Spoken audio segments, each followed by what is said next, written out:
Study that I'm presenting in a few hours here at the ASLD, looking at the impact of overweight early in life on development of severe liver disease later in life. We know that overweight has an impact on development of liver disease, but there could be reverse causality, meaning that you could get overweight because you drink too much alcohol, right? And alcohol is such a big confounder here.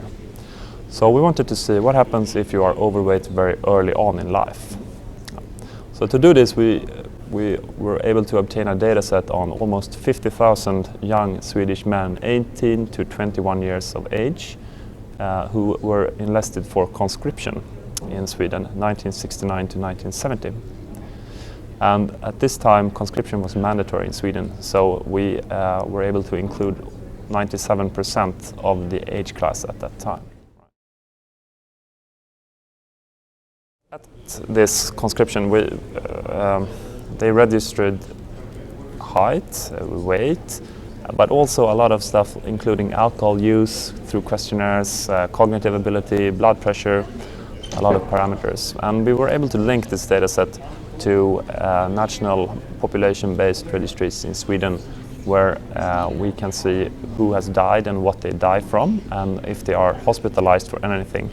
And that is national population-based. It's not like in the US where it's insurance-based, so we cover the whole population. The main finding is really that if you were overweight when you were a teenager, a late teenager, you had an increased risk of around 65% of getting severe liver disease. And we registered only severe liver disease because that's what you are hospitalized for. You will not be hospitalized just because you have NAFLD or alcoholic liver disease. You will be hospitalized because you have bleeding varices or ascites, or you die from liver disease, really. What we can say is that at 1969, 1970, only 6.6% of that population were overweight, and only 0.8% were obese with a BMI of over 30. So that's a very big difference to what it looks like today. But alcohol consumption was really quite common, and smoking was also much more common then than it is now.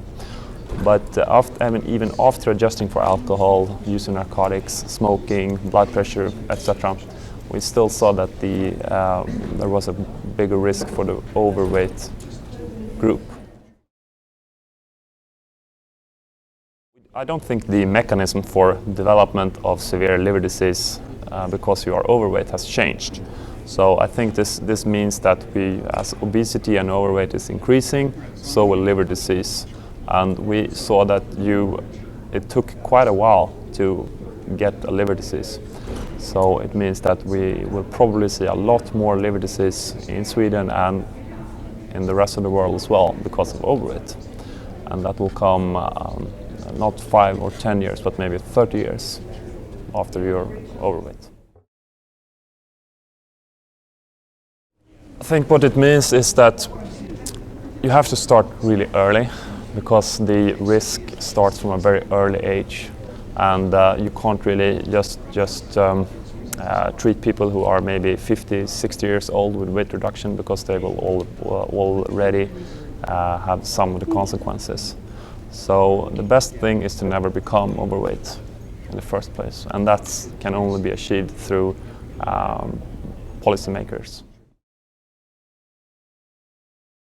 Yes, I think it does. I mean, and even more for general practitioners, and maybe also for politicians, because this is nothing we can cure with a pill or something. It's too big problem. So I think we have to start looking at the bigger picture and having people eating less, doing more exercise. I think this is the only way around this problem. But pediatricians should be very aware that the problem with overweight will get their patients to have liver disease maybe later in life if you're unlucky. One thing that I mentioned before this was that only 0.8% of this cohort were obese. So the next step for us is probably to try to expand this cohort, looking at maybe 10 years, maybe looking at what happened if you were enlisted for conscription in 1990. Is there a difference there? And also it's quite important to say that we cannot generalize this to women, because there were only men who were enlisted for conscription back then. But I don't think the mechanism is very different in men and in women.